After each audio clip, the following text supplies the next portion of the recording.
Anthony Hervey, a 49-year-old resident of Oxford, Mississippi, was reportedly run off the road and killed as he neared his hometown late Sunday morning.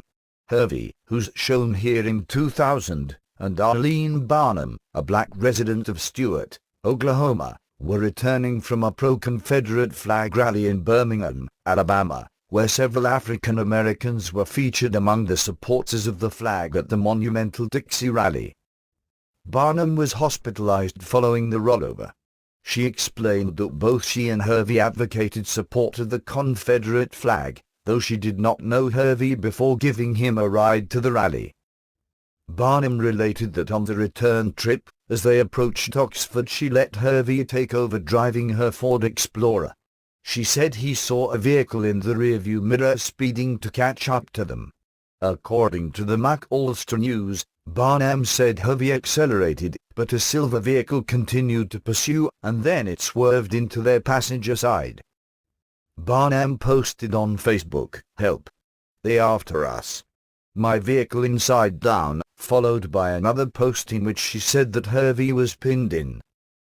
Hervey was the founder of the Black Confederate Soldier Foundation, based in Oxford, Mississippi, whose mission is to foster new thought on the Civil War. His vision was to build a memorial that would include the names of the black Confederates who fought and died in the Civil War.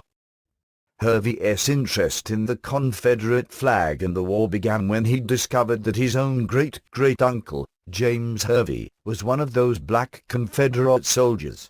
His ancestor served in the Army of Mississippi and was killed at the Battle of Shiloh in 1862, in southwestern Tennessee, near the state line of Mississippi.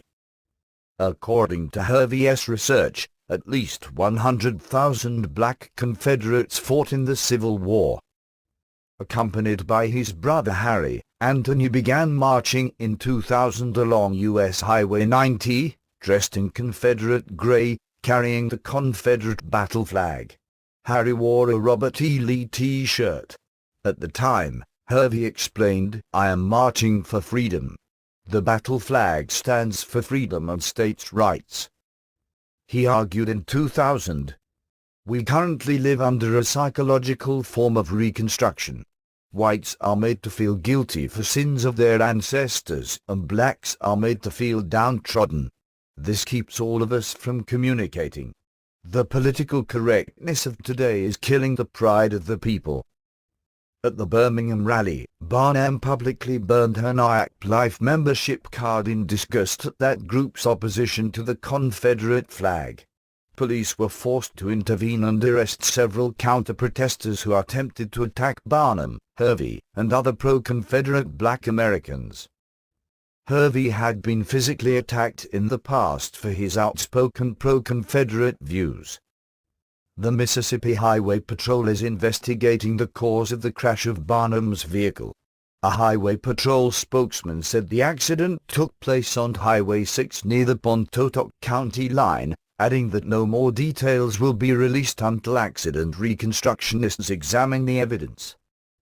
The Oxford Clarion Ledger reported that the account given by Barnum makes the accident seem rather suspicious. Hervey was the author of "Why I Waved the Confederate Flag," written by a black man.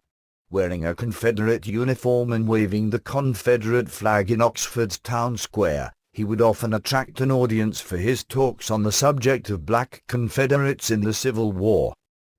Several years ago, Hervey told his brother Harry that he should not worry about those who shouted at them in anger as they marched along Highway 90, waving the Confederate flag.